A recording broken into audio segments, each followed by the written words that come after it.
la oscuridad previa al amanecer del 4 de junio de 1942, decenas de jóvenes pilotos japoneses permanecían sentados en las cabinas de sus aviones, a bordo de 4 portaaviones, respirando profundamente el aire fresco del Pacífico. Otros recibían las últimas instrucciones en las salas de preparación, repasando por última vez los mapas de su objetivo. Mecánicos y tripulaciones de cubierta hacían ajustes finales a máquinas que en pocas horas volarían hacia la historia. Ninguno de ellos sabía que, a casi 400 kilómetros al noreste, 3 portaaviones estadounidenses ya viraban contra el viento, preparándose para lanzar sus propios ataques. En apenas unas horas, lo que debía ser la victoria decisiva de Japón, la eliminación del poder naval estadounidense en el Pacífico, se convertiría en cambio en la derrota más catastrófica del imperio. 4 portaaviones que habían triunfado en Pearl Harbor se hundirían bajo las olas, llevándose consigo no solo acero y combustible, sino los sueños de expansión japonesa y a más de 3,000 aviadores y marinos irreemplazables. Antes de continuar, si te interesan las historias de la Segunda Guerra Mundial, contadas desde ángulos poco explorados, suscríbete al canal Historias del Frente Mundial y déjanos un like. Nos ayuda muchísimo a seguir compartiendo este tipo de relatos.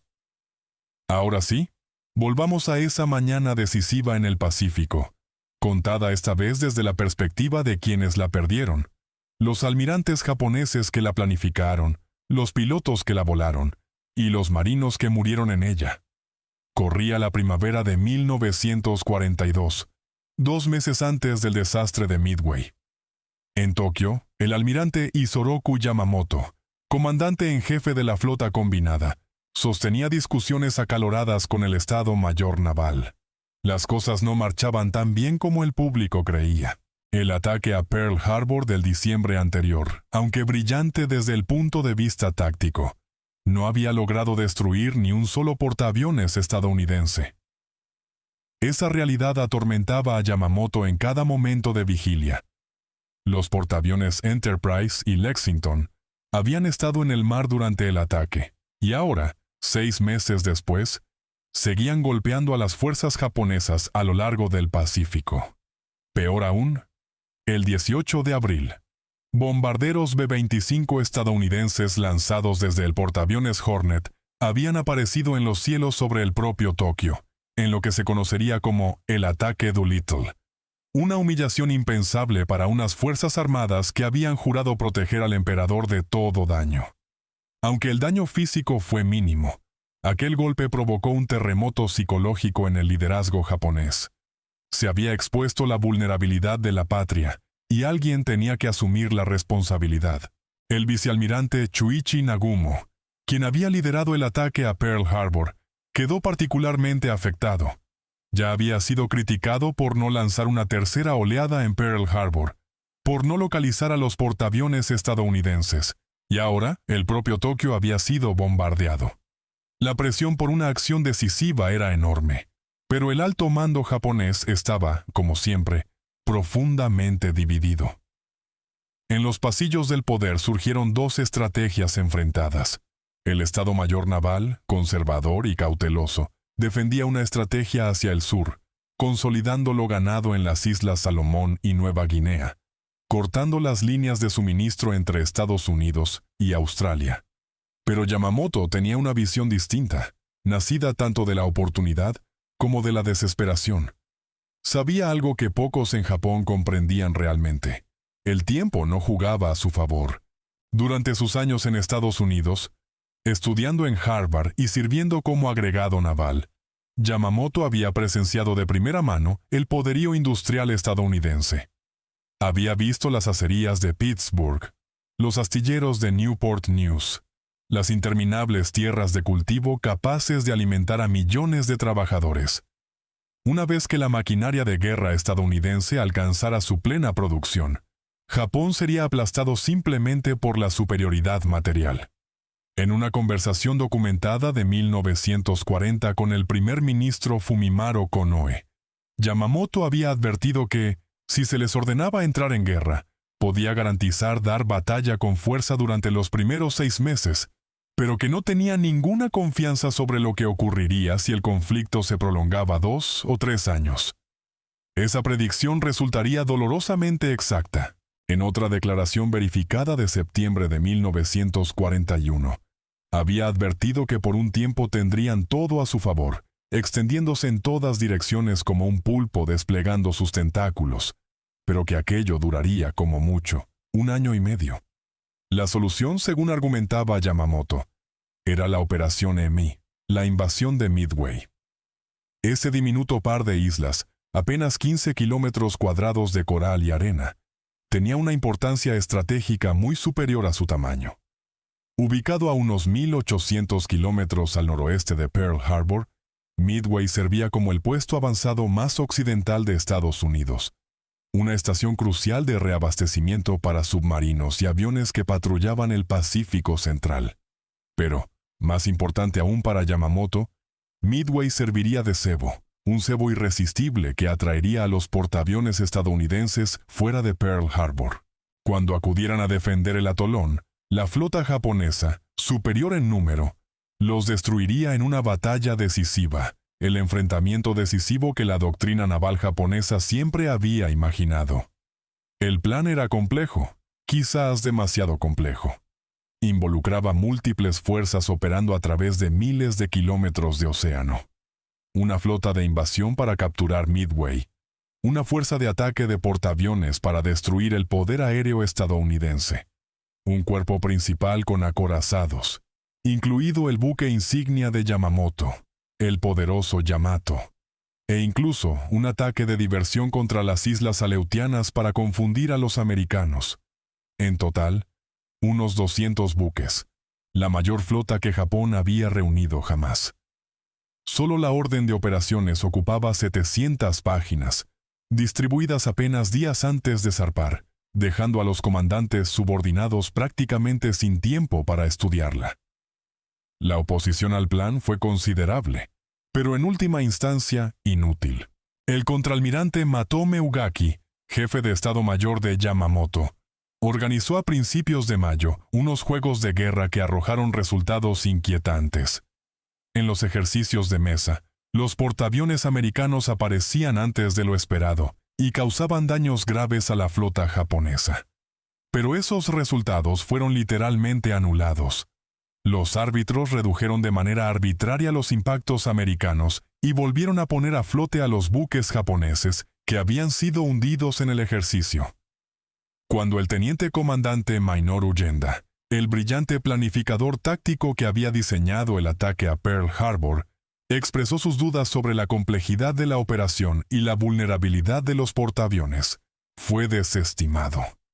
La llamada enfermedad de la victoria, esa fatal exceso de confianza nacida de 6 meses de conquistas fáciles, había infectado incluso a las mentes más brillantes de la Armada Imperial.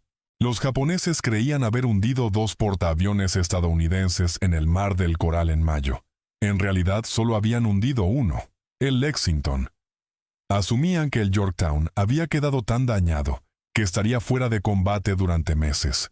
La inteligencia japonesa no había detectado los frenéticos trabajos de reparación en Pearl Harbor, donde 1.400 obreros trabajaron sin descanso para remendar al Yorktown en apenas 3 días. Una hazaña que los astilleros japoneses jamás habrían podido igualar. Calcularon que los americanos tendrían, como máximo, 2 portaaviones operativos para oponerse a ellos. Mientras tanto, el hombre elegido para liderar la fuerza de ataque de portaaviones, el vicealmirante Chuichi Nagumo, albergaba sus propias dudas profundas. Nagumo no era, ni por formación ni por temperamento, un almirante de portaaviones. Era un especialista en torpedos que había sido designado al mando de la primera flota aérea más por antigüedad que por experiencia real en aviación naval, con la que nunca se había sentido del todo cómodo. En Pearl Harbor, su cautela había impedido un tercer ataque que podría haber destruido los depósitos de combustible y las instalaciones de reparación estadounidenses. Ahora se le pedía liderar una operación todavía más compleja, con una fuerza cada vez más desgastada. Sus portaaviones habían estado en el mar casi sin descanso desde Pearl Harbor, atacando Darwin, Ceilán y apoyando operaciones desde el Océano Índico hasta el Mar del Coral. Sus tripulaciones aéreas estaban exhaustas y los barcos necesitaban mantenimiento. Y lo más preocupante, la reciente batalla del Mar del Coral, en mayo, le había costado caro a Japón. Aunque táctica y oficialmente fue una victoria japonesa gracias al hundimiento del Lexington, estratégicamente representó un revés. El portaaviones Shokaku había quedado gravemente dañado y necesitaría meses de reparación. Su gemelo, el Suikaku, había perdido tantos aviones y pilotos que no pudo participar en la operación de Midway. Dos de los mejores portaaviones de Japón estarían ausentes en la batalla decisiva. Como Nagumo confesó a su jefe de Estado Mayor, el capitán Ryunosuke Kusaka, se les pedía hacer demasiado con demasiado poco. Los americanos habían tenido tiempo de prepararse, sus pilotos estaban agotados, y ni siquiera sabían dónde se encontraban los portaaviones enemigos. Yamamoto, decía, estaba apostando el destino del imperio. Pero quizás el fallo más fatal del plan japonés fue uno de inteligencia y de mentalidad. Sin que los japoneses lo supieran, los estadounidenses habían descifrado el código naval japonés JN-25B. El comandante Joseph Rochefort, al frente de la estación de inteligencia Haipo en Pearl Harbor, llevaba leyendo mensajes japoneses desde principios de 1942. Los americanos conocían la operación MI, sabían que el objetivo era Midway, confirmado a través del famoso ardid de la letra AF, en el que Midway transmitió por cable seguro un falso reporte de escasez de agua, y luego se interceptaron mensajes japoneses en los que se mencionaba que AF sufría escasez de agua, confirmando así el objetivo, y conocían la fecha aproximada del ataque. El almirante Chester Nimitz contaba con el orden de batalla japonés completo y pudo posicionar sus fuerzas en consecuencia. El cordón de submarinos japoneses destinado a detectar la salida de buques americanos desde Pearl Harbor llegaría a su puesto demasiado tarde. Los portaaviones estadounidenses ya habían pasado. El reconocimiento planeado mediante hidroaviones sobre Pearl Harbor, la Operación K, fue cancelado cuando un submarino japonés encontró buques de guerra estadounidenses ocupando el punto de reabastecimiento previsto en el arrecife French Frigate Shoals. Aquello había funcionado en marzo, cuando dos hidroaviones japoneses se reabastecieron allí desde submarinos para bombardear Oahu. Pero Nimitz había aprendido de aquel ataque. Uno a uno, los ojos que podrían haber advertido de la emboscada americana quedaban cegados. La inteligencia por radio sí indicaba un aumento en la actividad submarina y en el tráfico de mensajes estadounidenses alrededor de Midway. La facilidad con la que los americanos habían localizado a las fuerzas japonesas en el Mar del Coral sugería que sus códigos podrían estar comprometidos. Pero esas advertencias fueron descartadas. Como resumió un oficial de Estado Mayor, los americanos eran demasiado torpes para descifrar sus códigos y demasiado cobardes para pelear a menos que contaran con una superioridad aplastante. Llegarían a Midway solo después de que lo hubieran tomado, y entonces los destruirían. El 27 de mayo, aniversario de la gran victoria del almirante Togo sobre los rusos en Tsushima, la fuerza de ataque de portaaviones de Nagumo, el Kido Butai, zarpó del mar interior. 4 portaaviones partieron. El Akagi, antiguo comando de Yamamoto y ahora buque insignia de Nagumo. El Kaga, un acorazado convertido. El Hiryu y el Soryu. Entre todos transportaban 248 aviones, con 225 operativos para el combate, tripulados por los aviadores navales más experimentados del mundo. Eran los mismos barcos y hombres que habían devastado Pearl Harbor, que habían arrasado desde Hawái hasta Ceilán. Nada, sin duda, podría detenerlos. El comandante Minoru Yenda, aún en recuperación de una apendicectomía de emergencia pero sirviendo como oficial de operaciones aéreas de Nagumo pese a su enfermedad, hizo una última anotación en su diario antes de zarpar. Navegaban con el corazón apesadumbrado. La operación había sido apresurada. La inteligencia era pobre y el plan demasiado complejo. Pero eran samuráis. cumplirían su deber incluso si eso conducía a la muerte. Que los dioses protegieran a Japón, escribió, porque temía que navegaban hacia la catástrofe. Ese exceso fatal de confianza quedó quizás mejor ejemplificado en el caso del comandante Mitsuo Fuchida, quien había liderado el ataque a Pearl Harbor. A finales de mayo, Fuchida fue sometido a una apendicectomía de emergencia a bordo del Akagi. La cirugía lo dejó demasiado débil para volar, privando a los japoneses de su líder de ataque más experimentado justo en el momento más crítico. Según testimonios posteriores de otros oficiales, Fuchida observó los preparativos desde su cama de enfermo con creciente inquietud, presintiendo que algo en toda esa operación estaba mal. Cabe señalar, sin embargo, que los historiadores advierten que los relatos de posguerra de Fuchida deben tomarse con cautela, ya que la investigación moderna ha cuestionado muchas de sus afirmaciones.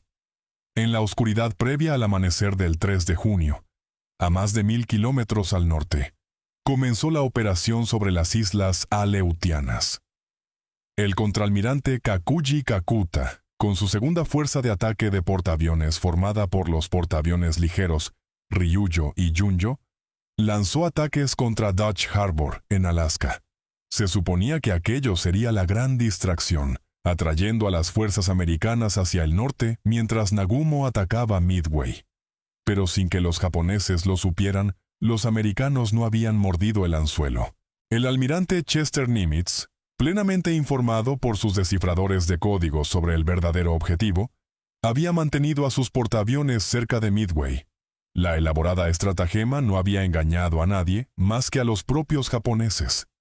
Mientras tanto, los portaaviones de Nagumo avanzaban entre la niebla hacia su punto de lanzamiento, manteniendo un estricto silencio de radio que impediría cualquier coordinación entre las fuerzas ampliamente separadas.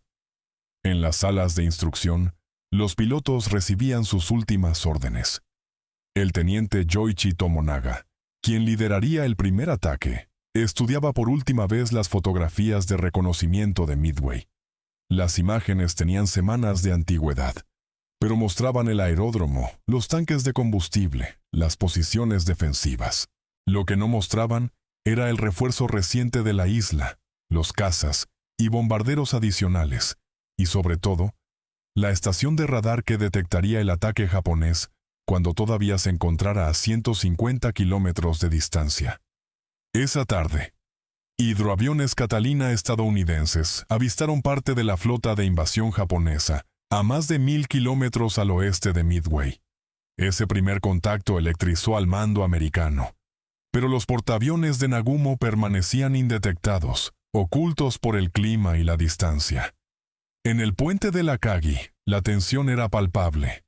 El jefe de Estado Mayor Kusaka se acercó a Nagumo para advertirle que, si los americanos habían avistado la fuerza de invasión, podrían estar más alerta de lo esperado. Nagumo desestimó la preocupación. La fuerza de invasión estaba destinada a ser vista. Eso los atraería.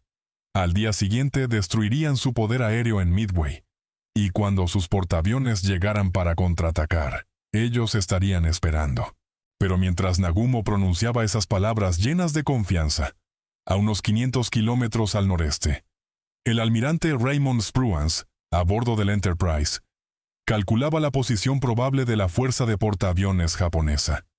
Los portaaviones americanos estaban exactamente donde, según los cálculos japoneses, no deberían estar, ya en el mar, ya en posición, ya preparándose para atacar. A las 4:30 de la madrugada, el Akagi y el Kaga comenzaron a lanzar la primera oleada contra Midway. 36 bombarderos en picado Val, 36 bombarderos horizontales Kate y 36 cazas Zero.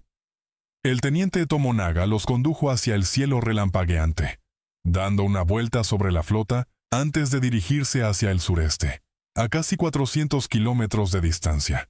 Mientras los 108 aviones se formaban y partían, Nagumo tomó su primera decisión fatídica del día. A pesar de que la doctrina exigía un ataque con toda la cubierta cargada para maximizar el impacto, retuvo 108 aviones, bombarderos armados con torpedos y bombas perforantes de blindaje por si aparecían buques americanos. Parecía una medida prudente. Resultaría catastrófica. A las 5 de la madrugada, Nagumo lanzó sus aviones de reconocimiento. Apenas 7 aparatos para cubrir una vasta extensión de océano. En contraste, los americanos tenían más de 30 hidroaviones Catalina, buscando a la flota japonesa. Lo más crítico, el avión de reconocimiento del crucero pesado Tone, designado explorador número 4 y asignado precisamente al sector donde en realidad se encontraban los portaaviones estadounidenses, despegó con media hora de retraso. Diversas fuentes atribuyen esto a problemas con la catapulta, aunque otras sugieren fallas de motor o demoras burocráticas. Ese único fallo mecánico desataría una cascada hacia la catástrofe, aunque, irónicamente, investigaciones recientes sugieren que si el avión hubiera despegado a tiempo, su patrón de búsqueda podría haber pasado por alto por completo a las fuerzas de tarea americanas. A las 5:34, un piloto americano de Catalina avistó los portaaviones japoneses y transmitió el mensaje electrizante: portaaviones enemigos. A bordo del Enterprise, Spruance tomó una decisión de mando que determinaría el resultado de la batalla. Pese al alcance extremo, casi 370 kilómetros, ordenó un ataque inmediato. Sus aviones apenas tendrían combustible suficiente para regresar, pero quería sorprender a los japoneses en su momento más vulnerable, mientras recuperaban su ataque contra Midway. Mientras tanto, a las 5:53, el radar de Midway detectó el ataque japonés entrante a 150 kilómetros de distancia. Las sirenas de alarma aérea resonaron por todo el diminuto atolón. Cada avión disponible fue movilizado, bombarderos para atacar a la flota japonesa, cazas para defender. 20 anticuados Brewster Buffalo y 7 Grumman Wildcat de la Infantería de Marina despegaron, superados en número 4-1 por los 0 de escolta. La intercepción ocurrió a las 6:16. La masacre fue rápida y brutal. Los 0, con su superior maniobrabilidad y pilotos experimentados, desgarraron la formación estadounidense. En cuestión de minutos, 13 cazas de la Infantería de Marina fueron derribados y otros 4 gravemente dañados. Entre los muertos, el propio comandante de la formación. Los 0 perdieron apenas 3 aviones. A las 6:30, la fuerza de ataque de Tomonaga llegó sobre Midway. Los bombarderos ejecutaron sus ataques con precisión, incendiando tanques de combustible, destruyendo edificios, cratereando la pista. Pero mientras Tomonaga sobrevolaba en círculos para evaluar los daños, notó algo preocupante. Aviones americanos seguían despegando del aeródromo supuestamente destruido. La pista, aunque dañada, seguía siendo operativa. Lo más importante, ninguno de los aviones americanos había sido sorprendido en tierra. Todos habían despegado antes de que llegara el ataque. A las 7 de la mañana, Tomonaga transmitió por radio a Nagumo que era necesaria una segunda oleada de ataque. Ese mensaje llegó a Nagumo justo cuando comenzaban a llegar los primeros contraataques americanos desde Midway. Llegaron primero 6 torpederos Avenger y 4 bombarderos B-26 Marauder cargados con torpedos. Los 0 de patrulla aérea de combate los atacaron en enjambre. 5 Avenger fueron derribados, 2 B-26 destruidos. Pero uno de los B-26, apodado Susie Q, y pilotado por el teniente James Mori, tras soltar su torpedo, hizo un desesperado pase directamente sobre el Akagi. Según múltiples testigos japoneses, incluyendo personal del puente, el bombardero rugió a lo largo de toda la cubierta de vuelo del Akagi, sus artilleros disparando y matando a 2 marineros, antes de elevarse en el último segundo, pasando apenas por encima del puente donde Nagumo y su Estado Mayor se agacharon para cubrirse. El avión de Mori recibió más de 500 impactos de bala y perdió el líquido hidráulico, pero de alguna manera logró regresar a Midway. Un segundo B-26, gravemente dañado, se estrelló en el océano cerca del puente del Akagi, posiblemente en un intento deliberado de embestida. Ese roce mortal tuvo un profundo efecto psicológico. Según testimonio posterior del capitán Kusaka, el almirante quedó visiblemente conmocionado como si el dios de la guerra les hubiera dado una advertencia. Más ataques americanos siguieron en rápida sucesión, todos rechazados con pesadas pérdidas y sin lograr un solo impacto, pero manteniendo a los portaaviones japoneses en constantes maniobras evasivas, incapaces de realizar operaciones de vuelo con eficiencia. A las 7:15, Nagumo enfrentó una decisión crítica. Sus aviones de reserva estaban armados con bombas perforantes de blindaje y torpedos para atacar buques, pero Tomonaga necesitaba apoyo en Midway, y no se había avistado ningún portaaviones enemigo. Tras una acalorada discusión con su Estado Mayor, Nagumo dio la orden que selló su destino: retirar los torpedos, cargar bombas para ataque terrestre. Esto violaba las órdenes explícitas de Yamamoto de mantenerse siempre listo para operaciones antibuque. En las cubiertas de hangar de los 4 portaaviones, estalló el caos. Las tripulaciones de armamento comenzaron el laborioso proceso de retirar los torpedos y las bombas perforantes, reemplazándolos por munición más liviana para ataque terrestre. En contra de todo reglamento y protocolo de seguridad, los torpedos retirados fueron apilados en los propios espacios del hangar, en lugar de devolverse a los polvorines muy por debajo de cubierta. No había tiempo. Las bombas se amontonaron cerca de los aviones. Mangueras de combustible serpenteaban por todas partes mientras los aparatos eran reabastecidos. Como testificaría después uno de los mecánicos de haber sobrevivido, la cubierta de hangar parecía una fábrica de bombas. Una sola chispa y todos habrían muerto. A las 7:28, todo cambió. El retrasado avión explorador número 4 del TON finalmente reportó haber avistado lo que parecían 10 buques de superficie enemigos. Nagumo ordenó de inmediato determinar el tipo de buques. La respuesta no llegó durante 12 agonizantes minutos.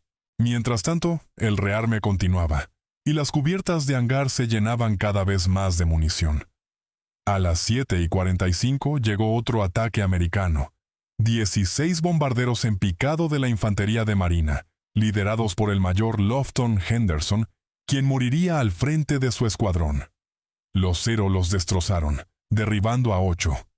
Pero los ataques seguían llegando, forzando violentas maniobras evasivas que impedían las operaciones de vuelo.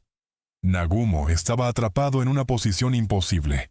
Sus cazas se quedaban sin combustible ni munición, tras horas de rechazar ataques continuos. La fuerza de Tomonaga regresaría pronto, también escasa de combustible. Sus cubiertas estaban repletas de aviones en proceso de rearme, y en algún lugar allá afuera había buques de superficie americanos, posiblemente portaaviones. A las 8:09, el explorador número 4 del TON finalmente aclaró. Los buques enemigos eran 5 cruceros y 5 destructores. Nagumo respiró aliviado, sin portaaviones a la vista, y continuó rearmando para un segundo ataque sobre Midway. Pero a las 8:20, otro mensaje hizo añicos su tranquilidad. El enemigo iba acompañado por lo que parecía ser un portaaviones. El contraalmirante Tamon Yamaguchi, al mando de la segunda división de portaaviones desde el Hiryu, transmitió de inmediato a Nagumo, a las 8:30, que consideraba aconsejable lanzar la fuerza de ataque de inmediato. Yamaguchi, agresivo y decidido, veía el peligro con total claridad. Cada minuto de demora aumentaba la vulnerabilidad. Pero Nagumo vaciló. Sus aviones estaban en pleno caos, algunos armados con bombas, otros con torpedos, muchos sin armar en absoluto. Sus cazas necesitaban aterrizar y reabastecerse. La fuerza de Tomonaga, que regresaba, se acercaba. Lanzar en ese momento significaría un ataque parcial y descoordinado, sin escolta de cazas, violando cada principio de la doctrina japonesa de portaaviones. El comandante Genda, pese a su enfermedad, fue consultado. Según testimonios de oficiales de Estado Mayor, argumentó que la velocidad lo era todo en ese momento, y que debían lanzar lo que tuvieran disponible. Pero el capitán Kusaka aconsejó cautela. Si atacaban de manera fragmentada, sufrirían pesadas pérdidas por poca ganancia. Era mejor recuperar sus aviones, armarlos adecuadamente y lanzar un ataque plenamente constituido según la doctrina. Nagumo, siempre cauteloso, siempre apegado al reglamento, se puso del lado de Kusaka. Recuperarían la fuerza de Tomonaga, rearmarían y reabastecerían adecuadamente, y luego atacarían con toda su fuerza. Esa decisión, lógica, prudente y completamente equivocada, selló el destino del Kido Butai. Mientras los aviones de Tomonaga aterrizaban a partir de las 8:37 y eran bajados para ser reabastecidos y rearmados, las cubiertas de hangar se convirtieron en trampas mortales. Había mangueras de combustible por todas partes, bombas y torpedos dispersos. El constante movimiento de los ascensores subía y bajaba aviones sin cesar. Los protocolos de seguridad quedaron completamente abandonados en la prisa por prepararse para el lanzamiento. Nadie notó los primeros torpederos americanos apareciendo en el horizonte hasta que fue demasiado tarde. A las 9:20 llegaron los primeros aviones de portaaviones americanos. 15 torpederos Devastator del escuadrón de torpedos, 8 del Hornet, liderados por el teniente comandante John Waldron. Sin escolta de cazas, volando aparatos obsoletos a apenas 180 kilómetros por hora, casi rozando las olas, se lanzaron contra toda la flota japonesa. Los Zero de patrulla aérea de combate, finalmente con blancos dignos tras horas de rechazar ataques terrestres, cayeron sobre ellos como halcones sobre palomas. La masacre fue total. Los 15 fueron derribados. De los 30 tripulantes, solo uno sobrevivió, flotando en el agua bajo el cojín de su asiento, observando cómo se desarrollaba el resto de la batalla. Ni un solo torpedo dio en el blanco, pero el sacrificio de Waldron no fue en vano. Todos los Zero habían descendido al nivel del mar, concentrados en los torpederos. A las 9:54 llegaron 14 Devastator del Enterprise. De nuevo los Zero cayeron sobre ellos. 10 fueron derribados, 4 escaparon, ningún impacto. A las 10:12 atacaron los Devastator del Yorktown, 10 más derribados. Ningún impacto todavía. De los 41 torpederos que atacaron, solo 6 sobrevivieron. Parecía otra masacre sin sentido. En el puente de Akagi había alivio, incluso celebración. Los ataques americanos habían sido rechazados con terribles pérdidas. Nagumo ordenó que la fuerza de ataque se preparara para el lanzamiento a las 10:30. La victoria parecía al alcance de la mano. Pero muy por encima, sin que nadie lo notara, con todos los Zero al nivel del mar, 2 grupos de bombarderos en picado Dauntless llegaban simultáneamente. El teniente comandante Wade McCluskey, al frente de 33 bombarderos en picado del Enterprise, había buscado más allá de su punto de intercepción calculado, apostando su combustible en encontrar a los japoneses. Había avistado al destructor Arashi navegando a toda velocidad hacia el norte, después de haber lanzado cargas de profundidad contra el submarino Nautilus, y siguió su rumbo directamente hasta el Kido Butai. Al mismo tiempo, los 17 bombarderos en picado del Yorktown, liderados por el teniente comandante Max Leslie, llegaban desde una dirección diferente. A las 10:20, los vigías de la Akagi gritaron que había bombarderos en picado, pero ya era demasiado tarde. Con los Zero a nivel del mar, con las cubiertas repletas de aviones cargados de combustible y armamento, con bombas y torpedos dispersos por todos los espacios del hangar, los portaaviones japoneses eran perfectamente vulnerables.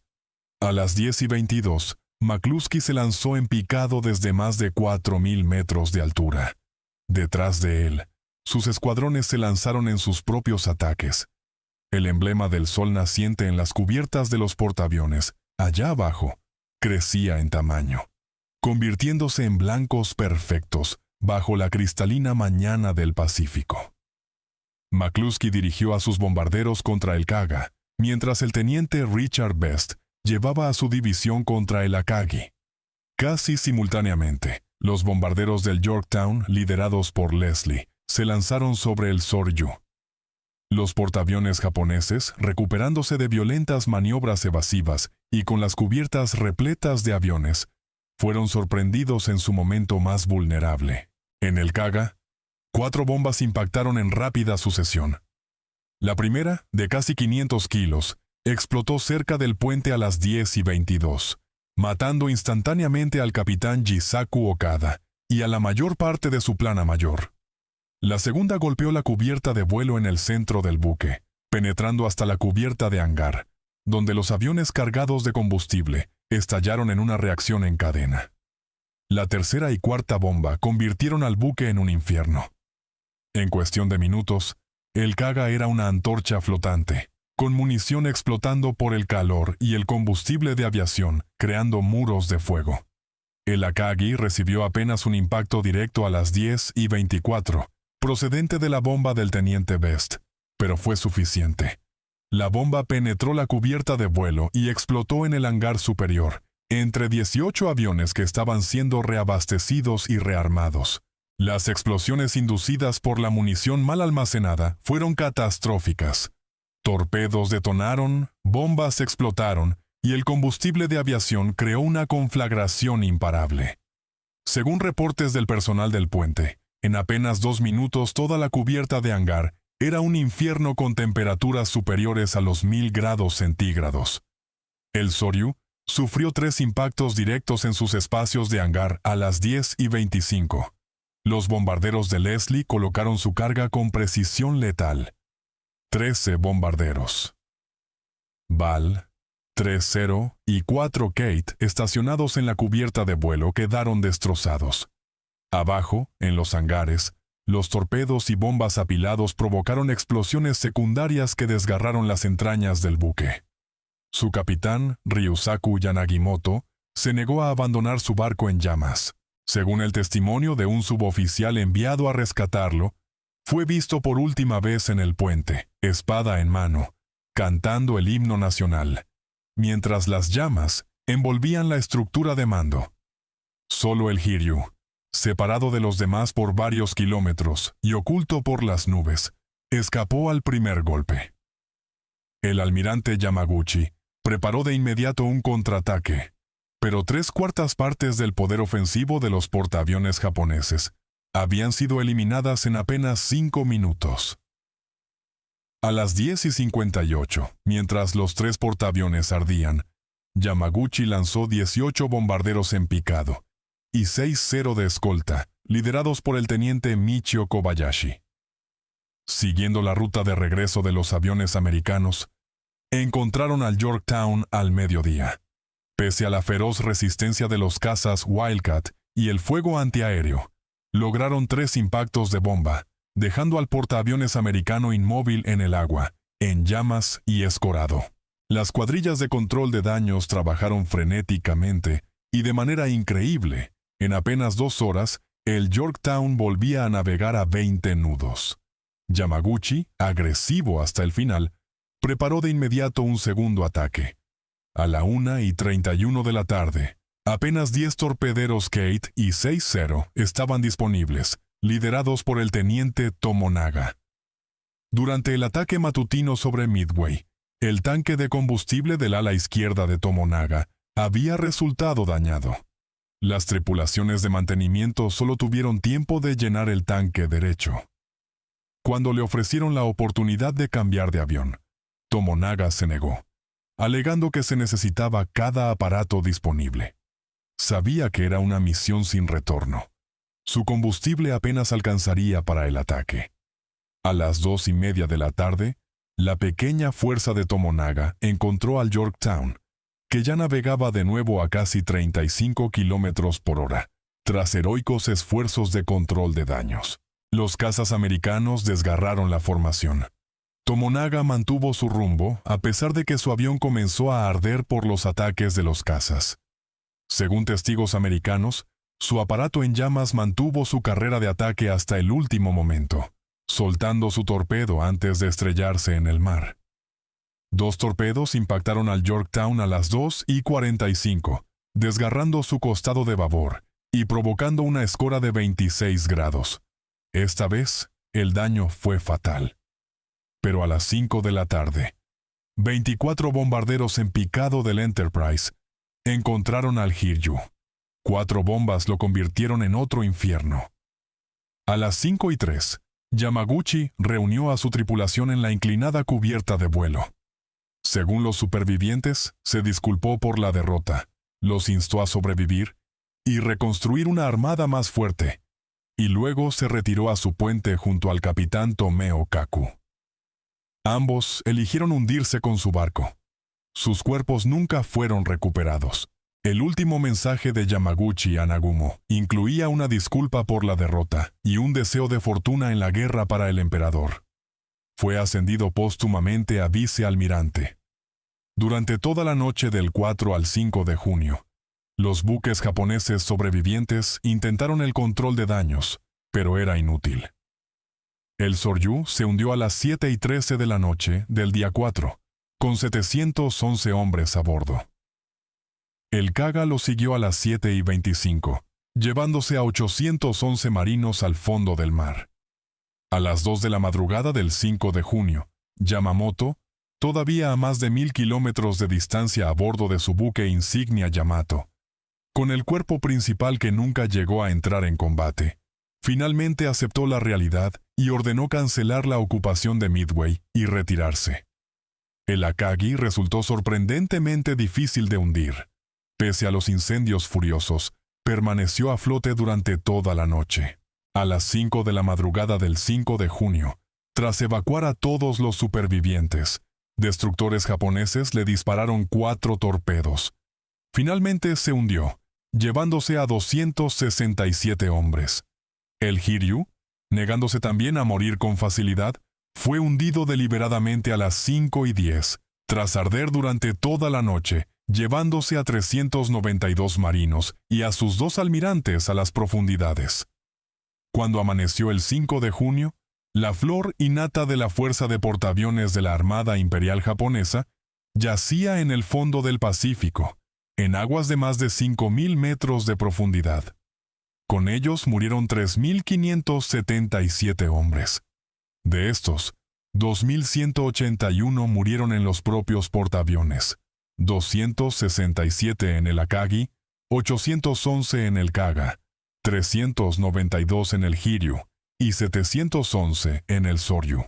Otros 792 murieron en los cruceros pesados, cuando uno de ellos se hundió con 700 bajas y el otro quedó dañado con 92 muertos, después de que ambos colisionaran durante operaciones nocturnas y fueran sorprendidos por aviones americanos. Crucialmente, solo 110 de los muertos eran tripulaciones aéreas. La mayoría de los pilotos fueron rescatados. La pérdida verdaderamente irreemplazable fue la de más de 700 mecánicos aéreos altamente calificados y personal de cubierta de vuelo, cuya experiencia había tomado años en desarrollarse. Los supervivientes recogidos por los destructores fueron aislados de inmediato del resto de la flota, para evitar que la noticia del desastre se propagara. Se les confinó bajo cubierta, prohibiéndoseles comunicarse con nadie. El desastre no había terminado del todo. El 6 de junio, el submarino Prina 168, al mando del teniente comandante Yahachi Tanabe, encontró al malherido Yorktown siendo remolcado. Tanabe había estado cerca de Midway, proporcionando informes meteorológicos y había observado los ataques matutinos a través de su periscopio. Ahora, deslizándose a través de la pantalla de destructores a apenas 5 kilómetros por hora, logró lo que todo el Kido Butai no había conseguido. A la 1:31, Tanabe disparó una salva de 4 torpedos desde poco más de 1 kilómetro de distancia. 2 impactaron al Yorktown. Uno impactó al destructor Haman, que estaba amarrado a su costado suministrando energía auxiliar. El Haman se partió en 2 y se hundió en 4 minutos, con 80 muertos, muchos de ellos víctimas de sus propias cargas de profundidad al explotar. El Yorktown, golpeado por 2 torpedos más, estaba condenado, pero se negó a hundirse de inmediato. Finalmente, volcó y se hundió el 7 de junio, en aguas de aproximadamente 5.000 metros de profundidad. Ese pequeño consuelo, hundir al portaaviones que había ayudado a destruir al Kido Butai, apenas contaba frente a la magnitud de la derrota japonesa. Mientras tanto, los cruceros pesados Mogami y Mikuma, que habían intentado bombardear Midway en la noche del 4 de junio, habían colisionado entre sí al evadir un ataque submarino. Aviones americanos los encontraron el 6 de junio. El Mikuma fue hundido con 700 víctimas, el mayor número de muertos de cualquier buque japonés en Midway. El Mogami, gravemente dañado y con 92 muertos, apenas logró regresar a Truk. El desastre estaba completo. El regreso a casa fue un viaje de vergüenza y silencio. Los marinos heridos de los portaaviones fueron mantenidos aislados en compartimentos especiales. Nadie tenía permitido hablar de lo ocurrido. Cuando la flota regresó a la base naval de Hashirajima el 14 de junio, echaron ancla de noche para evitar ser observados. Los heridos fueron desembarcados en la oscuridad, clasificados como pacientes secretos, y trasladados a hospitales navales aislados donde permanecieron bajo virtual arresto, en cuarentena incluso de sus propias familias, sin permiso de contacto alguno con el exterior. Según fuentes del Instituto Naval de Estados Unidos, fueron tratados de manera atroz, como perdedores deshonrados. Los sobrevivientes de los grupos aéreos fueron reasignados de inmediato a bases distantes en el Pacífico Sur, sin poder ver a sus familias ni amigos. La mayoría moriría en las batallas posteriores de la campaña de las Islas Salomón. Las tripulaciones de los portaaviones fueron dispersadas entre distintos barcos y bases, bajo juramento de guardar el secreto so pena de severos castigos. El encubrimiento sistemático comenzó de inmediato. El gobierno preparó su propaganda. Los portaaviones hundidos, el Kaga y el Hiryu, permanecieron en el registro oficial como si aún existieran, para mantener la ficción. Ningún oficial de bandera fue sometido a consejo de guerra, ni siquiera reprendido oficialmente, ya que eso habría requerido admitir la derrota. La información sobre el desastre se ocultó al ejército imperial japonés durante todo un mes. Incluso el primer ministro Hideki Toyo fue mantenido en la oscuridad sobre la verdadera magnitud del desastre. El 5 de junio, mientras los barcos aún ardían, la radio de Tokio anunció al pueblo japonés que las fuerzas navales y aéreas del imperio habían logrado infligir graves daños a la flota y las fuerzas aéreas estadounidenses en el Pacífico Central. Transmisiones posteriores añadieron que Japón había logrado otra victoria aplastante, con 2 portaaviones americanos hundidos.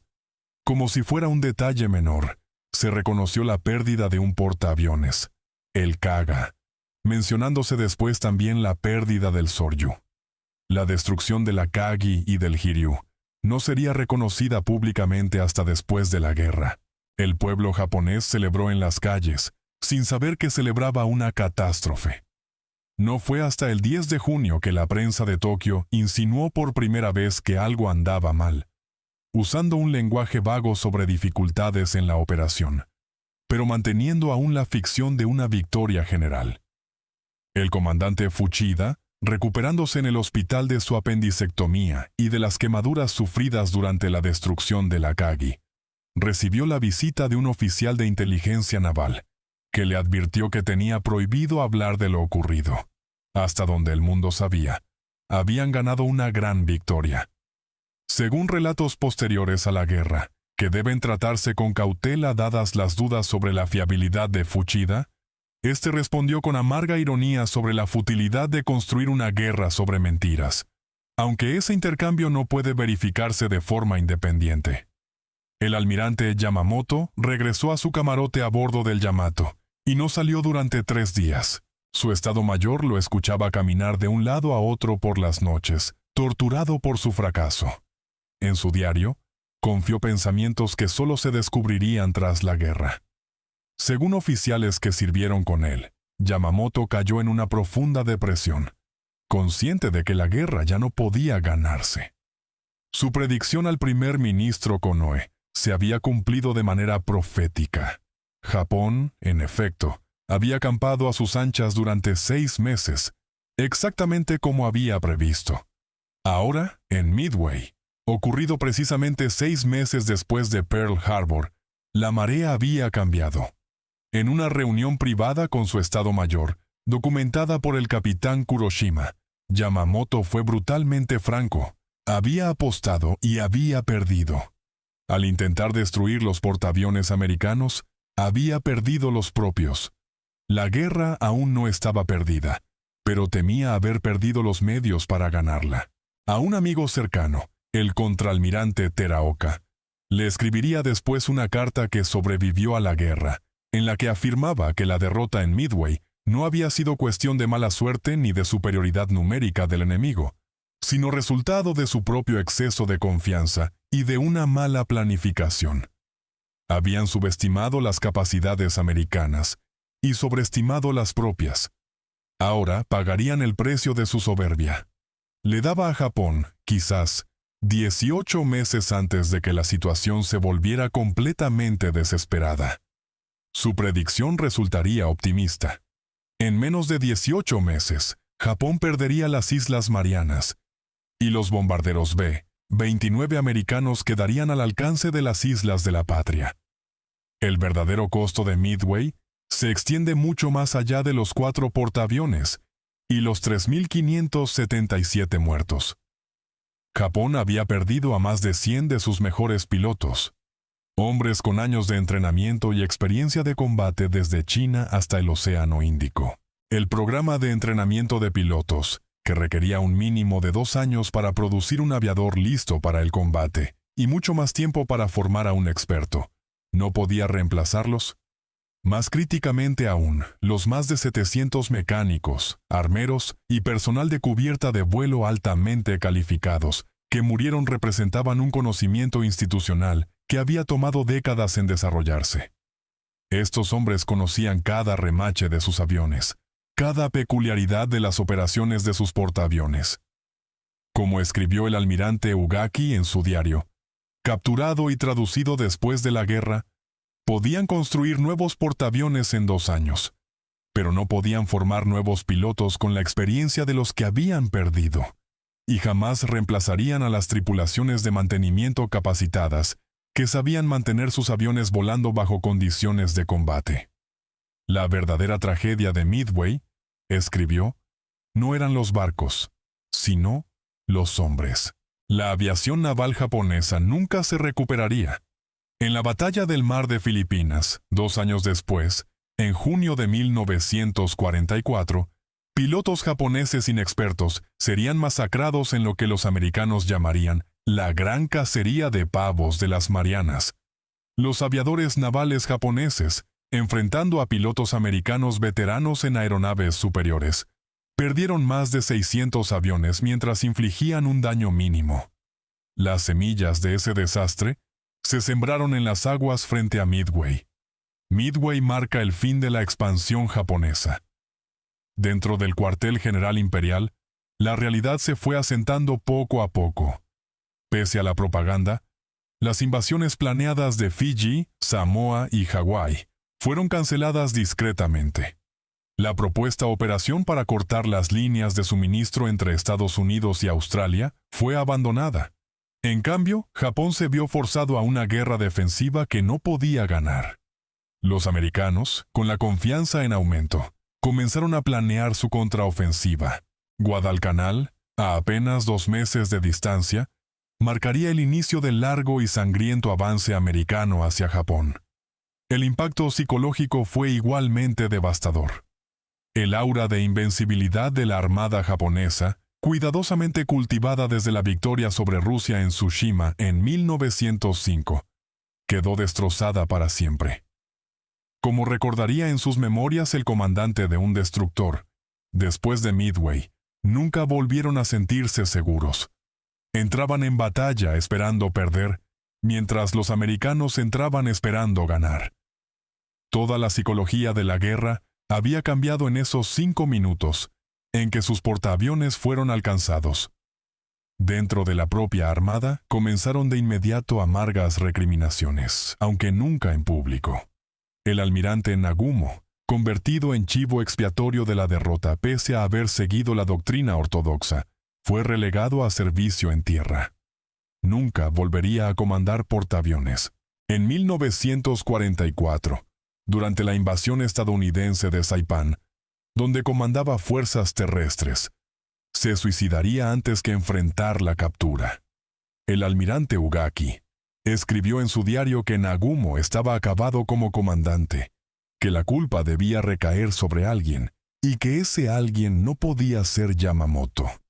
La derrota expuso también fallas fundamentales en la cultura militar japonesa: la rigidez de pensamiento, la incapacidad de adaptarse a situaciones inesperadas, la ciega adherencia a la doctrina incluso cuando las circunstancias cambiaban. Todos esos rasgos culturales que contribuyeron a la derrota fueron reconocidos, pero no podían cambiarse. La misma jerarquía rígida y el mismo pensamiento inflexible que llevaron al desastre en Midway se repetirían una y otra vez a lo largo de la guerra. El análisis de posguerra reveló la cadena de fallos que condujo al desastre. La operación japonesa era demasiado compleja, con fuerzas dispersas a lo largo de miles de kilómetros, incapaces de apoyarse entre sí. El silencio de radio, mantenido religiosamente, impidió cualquier coordinación cuando los planes se torcieron. La inteligencia fue pésima. Los japoneses no tenían idea de que los portaaviones americanos ya estaban en el mar, mientras que los americanos conocían cada detalle de los planes japoneses gracias al descifrado de sus códigos. El fallo del reconocimiento resultó particularmente condenatorio. Apenas 7 aviones exploradores para cubrir una vasta zona oceánica, frente a más de 30 hidroaviones Catalina americanos. La cancelada Operación K de reconocimiento sobre Pearl Harbor por la presencia americana en el arrecife francés. El cordón de submarinos que llegó demasiado tarde para detectar a los portaaviones americanos saliendo de Pearl Harbor. La crucial media hora de retraso del Tone en lanzar su avión explorador. Cada fallo, por separado, quizás no habría sido fatal. Juntos, garantizaron el desastre. Quizás lo más crítico de todo fue que los japoneses subestimaron las capacidades americanas mientras sobreestimaban las propias. Asumieron que los americanos no podían descifrar sus códigos. Lo habían hecho. Asumieron que el Yorktown no podría repararse rápidamente. Fue reparado en 72 horas. Asumieron que los pilotos americanos eran inferiores. En Midway, los pilotos de bombarderos en picado americanos demostraron ser devastadoramente efectivos. Asumieron que los portaaviones americanos llegarían después de que Midway fuera capturado. En realidad, ya estaban esperando en emboscada. Los fallos en el control de daños fueron igualmente reveladores. Los portaaviones japoneses, con cubiertas de hangar cerradas y sistemas de extinción de incendios inadecuados, se convirtieron en trampas mortales al ser alcanzados. Los portaaviones americanos, con cubiertas de hangar abiertas y un control de daños superior, demostraron ser mucho más resistentes. El Yorktown resistió un castigo tremendo y podría haber sobrevivido de no ser por el ataque submarino final. Los portaaviones japoneses, en cambio, ardieron de manera catastrófica tras un solo impacto, debido al mal diseño de sus sistemas de combustible y a procedimientos inadecuados de manejo de munición. El almirante Yamamoto no sobrevivió mucho tiempo a la derrota que sabía que condenaba a Japón. El 18 de abril de 1943, descifradores de códigos americanos interceptaron su itinerario de viaje. Cazas P-38 Lightning interceptaron su avión sobre Bougainville y lo derribaron. Su muerte, exactamente un año después del ataque Doolittle que había precipitado Midway, parece casi una justicia poética. Encontrado en la selva, todavía atado a su asiento, con la espada a su lado, Yamamoto se llevó a la tumba el pleno conocimiento de cómo Japón había perdido la guerra en aquellos 5 minutos en Midway. Antes de morir, en una de sus últimas cartas a un amigo que sobrevivió a la guerra, Yamamoto reflexionó con notable claridad. En Midway, habían aprendido que las guerras no se ganan solo con fuerza espiritual, sino con inteligencia, en ambos sentidos, buena información y la sabiduría para usarla correctamente. Ellos no tuvieron ninguna de las dos. Fueron demasiado orgullosos para creer que los americanos podían estarlos esperando, demasiado rígidos para adaptarse cuando sus planes fallaron, y demasiado arrogantes para admitir que sus códigos podían haber sido descifrados. El orgullo, escribió, precede a la caída, y su orgullo no había tenido límites. El resultado había sido inevitable. La mayor ironía de Midway es que logró el objetivo de Yamamoto, pero al revés. Fue, en efecto, la batalla decisiva que había buscado. Pero fue Japón, no Estados Unidos, quien resultó decisivamente derrotado. Los portaaviones que había intentado atrapar terminaron atrapándolo a él. La emboscada que había planeado se convirtió en la emboscada que sufrió. La doctrina de la batalla decisiva sobre la que se había construido la estrategia naval japonesa durante 40 años resultó ser correcta, pero fueron los americanos quienes la ganaron. Como quedó documentado en los archivos militares japoneses, Yamamoto había temido genuinamente el poderío industrial estadounidense. A principios de 1942, había dicho a su Estado Mayor que un militar apenas podía enorgullecerse de haber golpeado a un enemigo dormido, que era más motivo de vergüenza para quien lo golpeó, y que preferiría que hicieran su evaluación después de ver lo que haría el enemigo, ya que era seguro que, enfurecido y ultrajado, pronto lanzaría un contraataque decidido. En Midway, ese contraataque llegó con una eficiencia devastadora. Más allá de sus implicaciones estratégicas, Midway fue, en el fondo, una tragedia humana. En las aguas a más de 500 kilómetros al noroeste de Midway, murieron 3.577 marinos y aviadores japoneses, jóvenes que esa misma mañana habían escrito cartas finales a sus familias, que habían compartido arroz y té en el desayuno, que soñaban con la victoria y con volver a casa. Murieron entre llamas que alcanzaron los 1000 grados, ahogados en aguas cubiertas de aceite, o desgarrados por explosiones que podían escucharse a kilómetros de distancia. Un teniente, uno de los pocos supervivientes de la sala de máquinas de la Kagi, testificó después de la guerra que los gritos de los hombres ardiendo todavía resonaban en sus pesadillas. No pudieron salvarlos, los pasillos estaban bloqueados por el fuego, las escaleras se derritieron por el calor. Solo pudieron escuchar cómo morían, sus voces llamando a sus madres, pidiendo agua, pidiendo que la muerte pusiera fin a su agonía. Cada noche, dijo, todavía los escuchaba.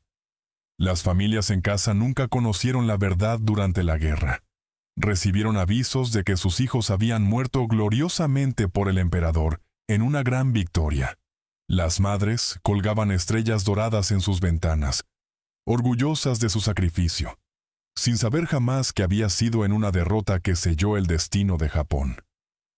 La verdad solo emergería después de la guerra, sumando la traición al duelo. Muchas familias se negaron a creerlo incluso entonces, tan completo había sido el engaño. Un suboficial que sobrevivió al hundimiento del Soryu recordó la mañana antes de la batalla. Estaban tan confiados, bromeaban sobre qué barco americano hundiría cada uno. Uno decía que hundiría un acorazado, otro que derribaría 5 aviones americanos. Ambos tenían 18 años. Ambos murieron cuando cayeron las bombas. Sus cuerpos nunca fueron recuperados. A veces se preguntaba si aún seguían allá abajo, de pie en sus puestos, esperando órdenes que nunca llegarían. Hoy, los 4 portaaviones japoneses descansan a más de 5.000 metros de profundidad. Sus ubicaciones exactas solo fueron descubiertas recientemente por el explorador de aguas profundas, Robert Ballard, y expediciones posteriores. Son tumbas de guerra, monumentos al precio de la soberbia y al costo de la guerra. Los aviones que alguna vez despegaron de sus cubiertas para sembrar destrucción por el Pacífico, yacen desplomados en sus bahías de hangar. Los restos de sus tripulaciones permanecen en sus puestos de combate, guardianes eternos de barcos que nunca volverán a navegar. Desde la perspectiva japonesa, Midway representa el momento en que los sueños de imperio colisionaron catastróficamente con la realidad. Fue la prueba de que la fuerza espiritual por sí sola no puede superar la debilidad material, de que el valor sin inteligencia conduce al desastre, de que el pensamiento rígido no puede adaptarse a situaciones cambiantes. Fue la cita de Japón con el destino, y el destino resultó implacable. La derrota en Midway destrozó algo más que barcos y vidas, destrozó ilusiones. El mito de la invencibilidad japonesa, la fe en la superioridad espiritual sobre la fuerza material, la creencia de que la determinación podía superar cualquier adversidad, todo murió junto con los portaaviones. En su lugar, llegó el sombrío reconocimiento de que Japón había iniciado una guerra que no podía ganar contra un enemigo al que había subestimado fatalmente, empleando estrategias que la guerra moderna había vuelto obsoletas. Y sin embargo, de las cenizas de la derrota surgió un Japón distinto. Uno que renunció a la guerra, abrazó la democracia y se convirtió en una fuerza de paz y prosperidad. El espíritu samurái que alguna vez impulsó la conquista, hoy impulsa la innovación. La nación que alguna vez buscó dominar el Pacífico, ahora ayuda a mantener su paz. La pericia tecnológica que alguna vez construyó portaaviones, hoy construye automóviles y computadoras. En esa transformación, quizás los 3.577 que murieron en Midway no murieron del todo en vano. La batalla también sirve como advertencia para todas las naciones sobre los peligros del exceso de confianza y del pensamiento rígido. Las Fuerzas Armadas japonesas, pese a su brillantez táctica y a su personal valiente, fueron víctimas de su propio éxito, de la enfermedad de la victoria, de la suposición de que lo que había funcionado antes siempre funcionaría, de que el enemigo actuaría como se esperaba, de que un espíritu superior superaría cualquier desventaja material. La misma armada que había ejecutado brillantemente el ataque a Pearl Harbor, apenas 6 meses antes, ahora fallaba en el reconocimiento más básico. Ignoraba las advertencias de inteligencia y caminaba directamente hacia una trampa que debería haber sido evidente. Al mirar hacia atrás, a Midway, desde la perspectiva japonesa, no vemos villanos, sino seres humanos atrapados en la terrible maquinaria de la guerra. Jóvenes pilotos que volaron hacia su muerte con valor, aunque no con sabiduría. Comandantes tomando decisiones con información incompleta bajo una presión imposible. Mecánicos trabajando frenéticamente para preparar aviones que jamás volverían a ver. Marinos combatiendo incendios que no podían controlarse, permaneciendo en sus puestos hasta el final. Su historia merece ser contada, no para glorificar la derrota ni la guerra, sino para recordar el costo de la agresión militar y el precio de la ambición imperial. La lección de Midway, vista desde la perspectiva japonesa, es en última instancia que ninguna nación, sin importar cuán poderosa sea, puede darse el lujo de subestimar a sus enemigos, sobreestimar sus propias capacidades, o ignorar las realidades cambiantes de la guerra. Los mismos portaaviones que habían parecido invencibles en Pearl Harbor demostraron ser fatalmente vulnerables en Midway. Los mismos pilotos que habían arrasado con todo a su paso encontraron su límite frente a los bombarderos en picado americanos. Las mismas estrategias que habían funcionado contra enemigos divididos fracasaron contra un adversario unido e informado. Al final, las aguas que se cerraron sobre los portaaviones japoneses en Midway fueron las mismas aguas que, con el tiempo, arrastrarían consigo el militarismo que los había enviado allí. Aquellos jóvenes que murieron creían estar luchando por su emperador y su imperio. No podían saber que en realidad estaban muriendo por el nacimiento de un nuevo Japón, pacífico, próspero y democrático. Esta es la batalla de Midway desde la perspectiva japonesa. Una historia de orgullo antes de la caída, de errores humanos que se acumularon hasta convertirse en catástrofe, de vidas jóvenes sacrificadas por un cálculo estratégico equivocado. Es una historia que merece ser contada, no para celebrar la derrota ni la victoria, sino para recordar el costo de la guerra y el precio del imperio. Porque al final, las olas que se cerraron sobre los portaaviones japoneses en Midway fueron las mismas olas que, con el tiempo, lavarían las manchas del militarismo, dejando atrás una nación transformada y una lección para toda la humanidad. Si esta historia te llegó tanto como a nosotros al prepararla, ayúdanos a compartirla. Dale like a este video ahora mismo, suscríbete al canal Historias del Frente Mundial y activa la campanita de notificaciones para no perderte ninguna de las historias que compartimos cada semana sobre las decisiones, los hombres y las batallas que definieron el curso de la Segunda Guerra Mundial. Cuéntanos en los comentarios ¿Qué parte de esta historia te conmovió más? ¿Y desde qué país nos estás viendo? Gracias por acompañarnos en este relato sobre el precio del orgullo, el costo de la guerra y la memoria de quienes, en ambos bandos, quedaron para siempre en las aguas del Pacífico.